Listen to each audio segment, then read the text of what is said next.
Hi, I'm Paul Graziani, and it's my pleasure to introduce Lieutenant General John Raymond, the Air Force's Deputy Chief of Staff for Operations.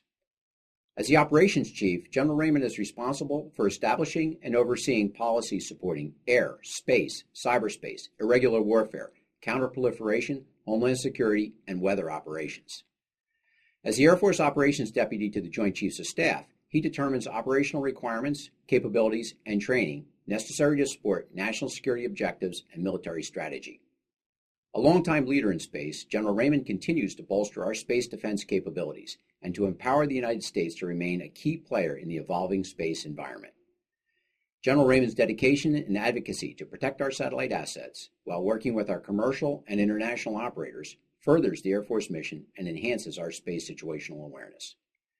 We are honored to have such an outstanding leader and advocate committed to ensuring our space resiliency and protecting our national security. Hi, I'm Mike Gruss from SpaceNews.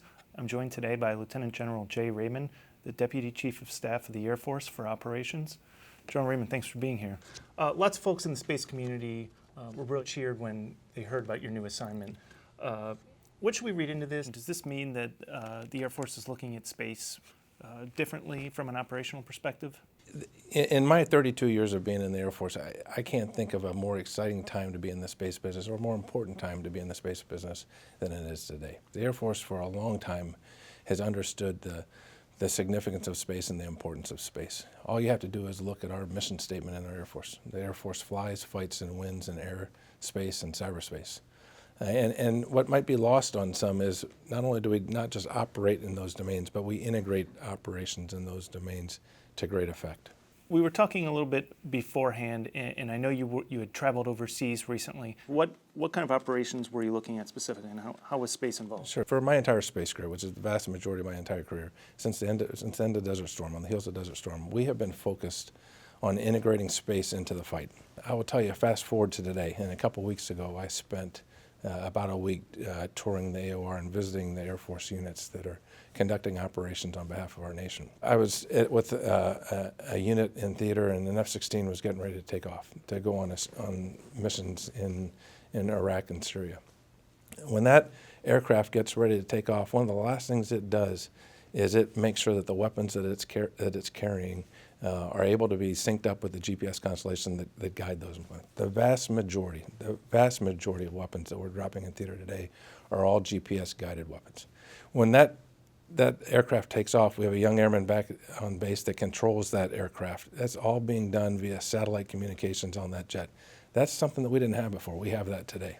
And they're communicating via SATCOM radio. As they're flying to the target has been developed by thousands of hours that we've flown of ISR using remotely piloted aircraft at medium altitude. That's all being flown over commercial communication satellites. When it comes time to drop the weapon, we have a JTAC controller that controls that weapon's release, if you will, and they're communicating via sat link to the pilot. And then when that weapon is released, it is released very precisely using GPS to guide it to its target. So those are just a few examples of where on one single mission to accomplish a strike, for example, in this example, you can see where that entire kill chain is enabled by space capabilities. In a few years ago, you might not have seen that level of accuracy because of space? You might have, well, a few years ago, meaning rewind the tape Sure. to Desert Storm, we didn't have a full constellation up, so you didn't have that persistence 3D coverage. Today we have that. You might not have had the ability to talk to those pilots and the aircraft beyond line of sight with SATCOM, satellite communication radios. I know you were at the Air Force Association conference last fall, and you were there when General Hyten said he would like to see the Air Force work as one domain. But what are some of the challenges that remain there to make sure that space is operating, I guess, as closely as possible in day-to-day operations? Largely it has been, how do you take space and now cyber and integrate that into the air mission? And where air is the primary mission and you're enabling the fight, which we have to do, and we do better than anybody in the world. Our chief and our secretary have challenged us, and they've published a future operating concept that was just recently published that talks about multi-domain operations in a more holistic look. So it's not just space and cyber integrating an air domain. It's picking out which domain can provide the best effect for one of the 5 Air Force core missions, whether it's air superiority, air and space superiority, whether it's global mobility, strategic attack, ISR, command and control. So it's using a complement of the domains, not just supporting one specific domain, but just figuring out how best to accomplish our core missions and using the domain that gives you that best chance of conducting that mission. So how do the day-to-day operations change from what we saw in 2006 or 2011? The 3 areas that I would highlight to you that we're working on and I think are really important as we go forward. As part of this future operating concept, one of the things that tells us to do is look at how do you do multi-domain command and control. How do you command and control operations in these 3 domains? Today we do this with our AOCs forward, and in my previous job as the 14th Air Force and JFCC Space Commander, for example, with the JSPOC back at Vandenberg, we have an operating center with cyber back at home as well. And how do you integrate that C2 effort? How do you get machines talking to machines rather than having to do this via phone? So we've put together a team to build that concept of operations on multi-domain C2. I think that's foundational, and I think that's going to be important to take that next step. Mm-hmm. The second thing that I would highlight to you that we're doing, and this is something that is relatively recent, is the Air Force has developed a new developmental planning construct, and it's looking kind of at the beginning of the process. How do you bake in multi-domain operations at the beginning of the process rather than trying to strap it on at the end after a capability switch out? That is being led today by Lieutenant General Mike Holmes, the Air Force A5. He's about ready to outbrief that to the chief and go public with the results of that. But it's looking at specific core missions and taking a multi-domain approach from it up front and doing that developmental planning. I think that's really important going forward. And then finally, I would say training. Because it saves you time and efficiency. It's time and efficiency, and you take that full spectrum approach up front and you see what's the best way to do this rather than saying, okay, we have this thing, now how do you strap this on at the end of it? And the last thing that I'd say is training. And we've got, it's very important to train all of our operators, airmen, those that fly in the air domain, those that operate in space, or those that operate in cyber, and to train them in multi-domain operations. What I have seen firsthand throughout my career is when you put operators from one domain with operators of the other domain together, they're going to come up with multi-domain solutions to provide great effect. I mean, there's countless examples of that. So in red flags, for example, the red flag exercises that we hold out in Nellis, we have integrated space into those fights. We've integrated cyber and non-kinetic types of things into those exercises as well.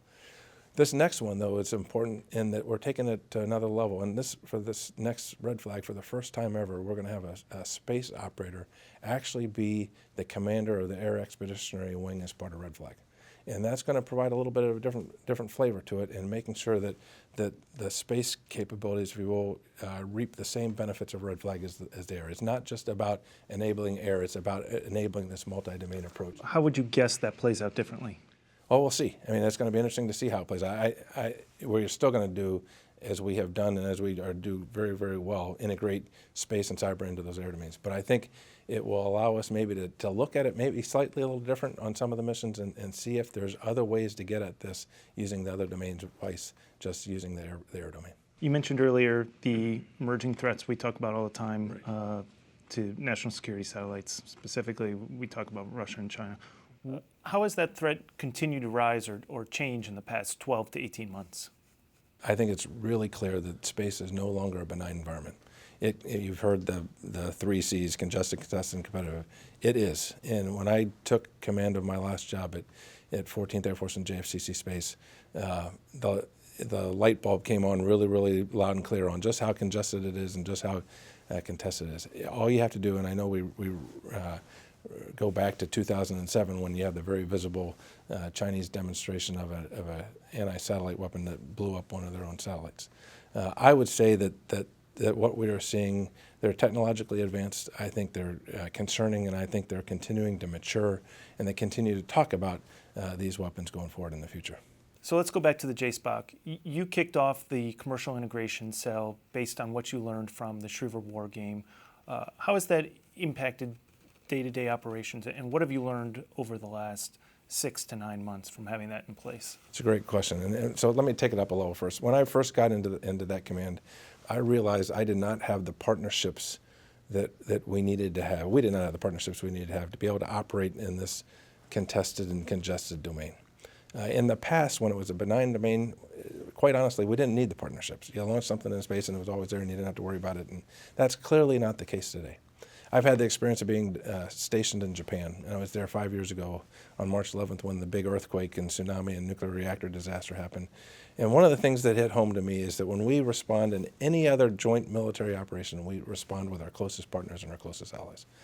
And so as I looked at space, I quickly realized that I didn't have the partnerships that we needed. So kind of a three-pronged approach. The first thing that we did was we worked hard to develop the partnerships with the intel community. And I will tell you, in my experience, we enjoy a great relationship with the intelligence community, probably better than we've ever had before. We plan together, we train together, we operate together. We have liaison officers at both places. I am a big fan of Betty Sapp, the director of the NRO, and I give her a lot of the credit for the work that we've been able to do together. I think if you were to ask Betty, and if you were to ask me, or General Hyten, or Admiral Haney, they would say as good as that relationship is, it probably isn't good enough to stay ahead of this maturing threat. And therefore, this joint interagency combined space operations center that you might have heard about, the JICSPOC, really that's the foundation of that is building a unity of effort between government or DoD space and intelligence community space, and that's really the foundation of that. So that's one of the partnerships we worked on. The other partnership that we worked on was partnerships with allies. We've signed numerous space situational awareness sharing agreements with our partners around the world to enable two-way sharing and to enable better space situational awareness for all the nations. We have matured. You might have heard a term recently or over the past couple of years, CSPO, Combined Space Operations. We've continued to mature that relationship. And in fact, at JFCC Space out of Vandenberg, we put a couple coalition partners in critical key jobs for the first time ever to get their experience on the ops floor day to day, already providing significant benefit. And then finally on the commercial integration cell, I played in the Schriever War Game, and it's kind of a neat experience when you go to a war game and you get to play yourself. Right. And so here I am, the JFCC Space Commander, playing the JFCC Space Commander, and I'm in the game, and we had this commercial integration cell. And at the end of the week, the thing that I wrote down in my mental notebook was probably the most important thing that we had in that game was that commercial integration cell. If it wasn't the important, it was then the top couple. And then I go back to Vandenberg, and I'm back at Vandenberg now playing myself for real, and something happens in the space domain a week or so later that it would have been really good to have had a commercial space entity there that I could call over and say, hey, can you help us out here? Just to explain. Yeah, explain what's going on. Explain the environment. Right. We didn't have that. So we reached out, and that void was loud and clear. And so I reached out to the commercial companies and said, hey, let's see if we can develop a way to stand this up. And it's a nascent capability at first. So we, with the help of the commercial industry, who are great partners in this, we stood up a prototype cell with a couple people, and their charter was figure out what this thing can be. And I can tell you what it's going to become is a lot bigger than what it is today, but it's already paying some pretty significant benefits. It allows us to share information more broadly. One of the things that JSPOC does is it protects the space domain for the entire world. So if there's any, we track 23,000 objects in space. If any one object is going to potentially hit another object, we do all the warning of that, and we around the world, and we say, hey, your satellite's about to hit a piece of debris. We recommend you move. If a commercial satellite was about to collide with a piece of debris, and we know this a couple days ahead of time, we start doing the analysis of this. If I knew ahead of time that commercial satellite was going to do a maneuver ahead of time, I wouldn't have to worry about that. That's just one example of where this and saves everyone a lot of time and heartburn. A lot of time and heartburn. It helps us with having awareness of the space domain. It helps them understand the domain they're operating in. I will tell you, I'm a huge fan. It has already paid dividends, and I think it's going to continue to grow. And it's going to become, or it is a permanent part of the JSPOC? It is. It's sitting right on the ops floor, embedded in the ops floor with not going anywhere. Not going anywhere. You just mentioned the JICSPOC. I know you were there within the last couple months. Were you pleased with what you saw, and or were there areas where you thought they could move a little faster? I think they're moving out pretty quick, and I give General Hyten a lot of credit on this, and Admiral Haney at Stratcom a lot of credit on this. They've moved out pretty rapidly. Again, in my opinion, my personal opinion, there's two big pieces of the JICSPOC. One is this unity of effort between the DoD and the intel community. When you sit on the same ops floor, it will be very, very helpful. I can sit and talk to you and get information and share information more broadly. You can understand the challenges that I face. I can understand the challenges that you face, and I think there's nothing but goodness on that. The other big piece of this is to get more data into the operations center. My view is at JFCC Space and 14th Air Force, I was a little data limited. We take 4,000 observations a day of all the things that are up in space, but we're not the only ones that have data, and we need to inject more data into that decision-making process. And so those are the two big things I think with the JICSPOC. You're going to see experimentation occur, and it has already occurred. They're going to focus on integrating the unity of effort between DoD and the intel community, and it's going to experiment with making sure that we've got the right data that you need to be able to make those decisions going forward in a contested environment. So one of the ways to get at that data and to interpret the data is through the Joint Space Operations Mission System.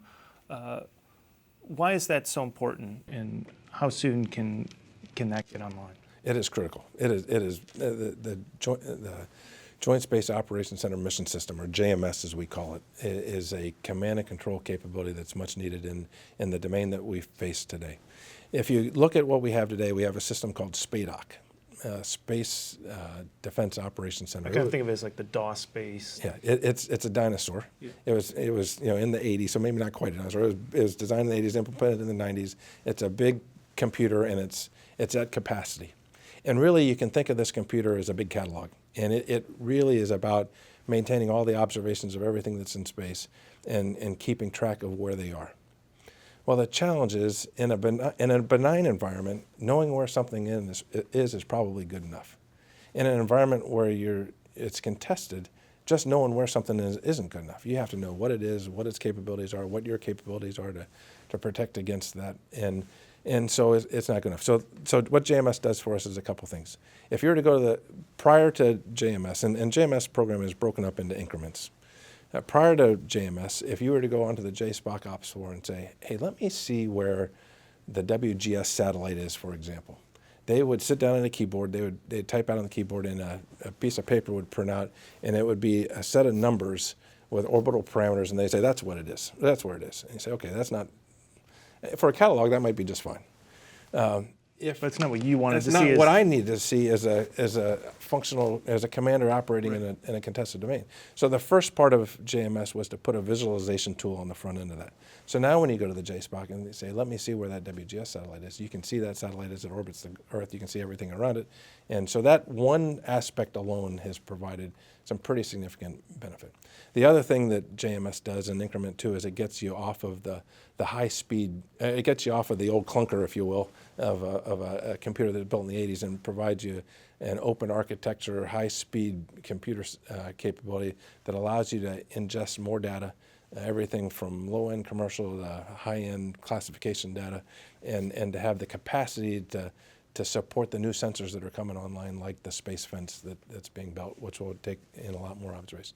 The third part of this, and what can't get lost in this, is JMS has got to be more than just a space situational awareness program. It's about being able to command and control in that domain and being able to take that data, fuse that data together, and provide decision quality information to come up with courses of action on how to be able to respond in very tight tactical timelines that are required in the space domain.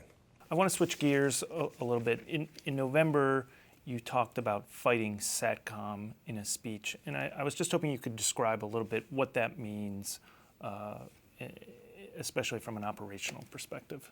When I think of fighting SATCOM, it's a term that we use, but all it means is we need to be able to provide critical, in this case, satellite communications to a user without fail, even in a contested environment. So if you think back of where we were as a nation when navies started in the maritime domain became contested. We didn't stop sailing ships. In World War I, when aircraft started shooting down other aircraft, we didn't stop flying planes. The same thing holds true in the space domain. We have got to be able to operate, as I mentioned to you and gave you a couple of vignettes of why space capabilities are so important. When you turn the light switch on, we need to make sure that the space capabilities are there and that we're able to provide those capabilities without fail. That's what fighting SATCOM is. It's about being able to assure that joint warfighters and our nation and our partners have those capabilities. So there's a couple of components to this. One, you have to have a level of domain awareness to understand what users are on what satellites. That's another reason why that commercial integration style is so important. As you know, we use anywhere from 60 to 80% of our communications ride over commercial SATCOM, and having them there to help us more clearly and quickly determine who's on those satellites are important. You have to have a partnership with the commanders, the geographic combatant commanders that you're supporting, because you have to understand what their priorities are and then make sure that you can use the capabilities that are on those satellites today to be able to help protect those communications. And then finally, you have to have the ability to command and control, and this is everything from Navy with narrowband, Army with wideband, and then Air Force with the protected satellites, to be able to command and control that and be able to respond in tactical timelines. I will tell you, as the JFCC Space Commander, I had command and control of those. I had processes in place, but to keep ahead of the where we're seeing the domain going, we've got to be able to do it quicker and more efficiently, and that's really what fighting SATCOM is all about. And those procedures, I'm assuming, are being updated more quickly than they maybe on an exponential scale. Well, we have airmen, soldiers, and sailors that are assigned at the Space Operations Center at Vandenberg. We also have them in Colorado Springs that work the tactics, techniques, and procedures of this pretty frequently. And we experiment with this, we exercise with this, and then we continue to evolve our procedures to make sure that we can do what we need to do. The Air Force has talked a lot about having a protected tactical waveform. Obviously, with the AHF satellites, that's the highest form of protection for satellite communications. Do you see that proportionality changing, or that more communications could be put over the AHF satellites? I'll give you a few thoughts on this. There's a spectrum that we use. As I mentioned to you, we leverage the commercial industry pretty significantly. 60 to 80% of our comms go over commercial satellites. Those satellites offer a level of protection which is really encryption, to be able to encrypt the link, but not much beyond that. On the other end of that spectrum are the advanced EHF satellites and MILSTAR satellites, which provide our president the ability to command and control nuclear forces if needed on an assured basis. So those are our most protected. If you look at the domain and as it becomes more contested, the level of protection, I think, will naturally grow. And that's what this waveform is trying to do, provide a level of protection above encryption that deals with frequency protection, if you will. And we're going to put that on the WGS satellites at first. And then from there, we look to transition that also to commercial SATCOM. So I think in the middle tier there, from the low-end commercial on protection side to the higher-end AEHF and MILSTAR capabilities that's replacing, there will be a level of protection in the middle that will be important to us in the future that we don't have today. But the AHF will still kind of be reserved for the That's its primary mission. That's why that satellite is built today. Others use it, but it's there for a very good and strategic reason, and that's to provide assured command and control for our president. The reason we're talking about protection is because we're hearing more about jamming and the need for anti-jam capabilities. What kind of effect has jamming had on Air Force satellites, and what should we expect to see in the future? I think you're hearing a lot more about it because there's a lot of capabilities. Our adversaries are out building capabilities. And is that a real or perceived threat? I think this is a real threat. Yeah. Now, there's a whole, as the domain becomes more congested and contested, it's becoming harder to keep that spectrum clean. And it's not just adversarial action or potential adversarial action. That it's somebody on the ground misaligns an antenna, user equipment error. It's adjacent satellites causing interference with each other. I mean, it's just a problem. So if you look at, I won't go into what we've seen operationally and the impacts of any of this, but if you look at what we've seen, largely what it is, it's not the purposeful adversary action. It's the lower end misaligning equipment or just because the spectrum is getting contested, there's interference. The challenge though is that it doesn't matter if it's because somebody misaligned an antenna If or it's somebody intentional or unintentional. The result is you've got a degradation in communication, which is critical to our fight, and we're working hard to remedy that. We have capabilities that help us detect interference, to help us characterize that interference, and help us to geolocate that interference so we can come to a quick resolution. You've spoken about functional disaggregation versus traditional disaggregation. That seems to be pretty nuanced. Can you describe the difference there? I would take it a different approach, and let me offer this to you. Primarily what we're trying to do with the disaggregation is to complicate a potential adversary's decision calculus and deter them from taking action. We do not want to fight a war in space. It's not something that we want to do. And by having a distributed architecture, we think we can complicate that. And it also provides us some opportunities and buys us some decision space. So that's really what disaggregation is about. There's lots of ways to do this. We've talked about some of them already. If you look at partnerships with commercial industry, that's a disaggregation, and that communications is riding over commercial industry. If you talk about our allied partnerships, that's also part of that disaggregation strategy, where we're using capabilities from other countries to be able to support us. If you look at the emerging small satellite industry, there's some opportunities there potentially where you would use small satellites as a form of disaggregation as well. So there's a whole host, and my personal opinion is that there's not kind of one right answer on this, that we're going to have to take an enterprise approach to this and look holistically on a range of options that gets at complicating that adversary's decision space.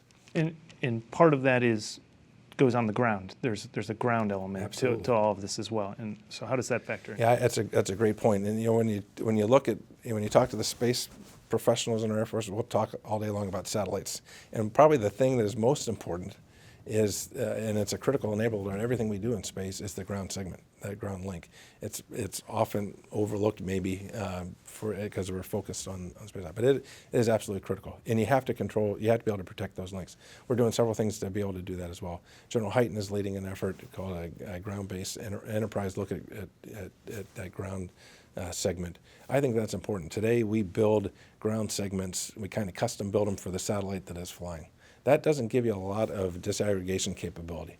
If you've built something that used commercial off-the-shelf technologies, had better cyber protection involved in them, you could distribute that C2 potentially a little bit greater than. So ideally, any ground station could control any satellite. Ideally, that would afford you a level of protection. Getting back to that disaggregation strategy, we're also focusing on the cyber threat, and we've got cyber protection teams that are focusing on these as well. There's physical security of these sites that we're focused on. So we're looking at the whole gamut, and there's several things that are going on. I think Air Force Space Command is clearly on the right track of coming up with an enterprise solution to this that's broader than just custom-built C2 systems for every single satellite that we operate. John Raymond, thank you. I really appreciate the time. No, I really appreciate the opportunity to talk to you.